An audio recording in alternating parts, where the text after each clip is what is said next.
Quit!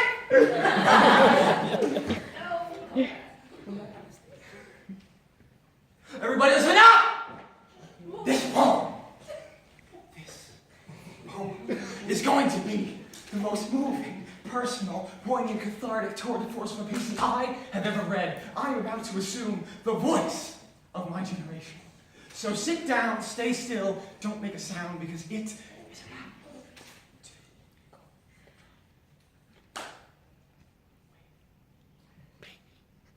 Listen, I don't want to spoil it, but geez, I'm just so excited, so I'll let you in on my little marketing pitch. A young girl endeavors to explain the raw, multifaceted experience of living, drawn out in all its paradoxical grandeur and nuance, to a rock.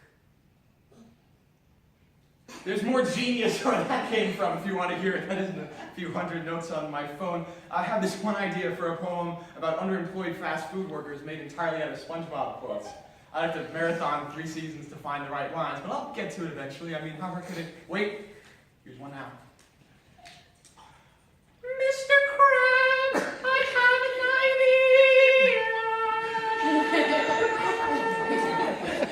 idea. Piece of cake. Here's the idea for a constructed fantasy world filled with alien religious symbols and constructed languages and histories and all those things, and I messed up the order. And alien religious symbols on card decks, the idea of 1 million fans poring over a world that I gave them. Here's the idea for a Star Wars prequel where the Jedi don't all dress in desert robes and Darth Vader's fall is actually a tragedy. The idea of actors and cinematographers listening to me that they read my screenplay, that I would actually sit down and write a screenplay, and oh, here's my favorite. The idea for a watercolor webcomic about ghosts who live on other planets. The idea that I'll just learn illustration and draw it, that I will start drawing any day now. I'll stop checking Twitter instead, that the dread that my desk doesn't dominate me, knock me down to cower on the carpet. The idea of checking even one task off these to-do lists does not terrify me. Does not risk the identity of my whole being, because if I can't handle the drawing of one measly thumbnail sketch, it will prove that I was never an artist or a poet to begin with.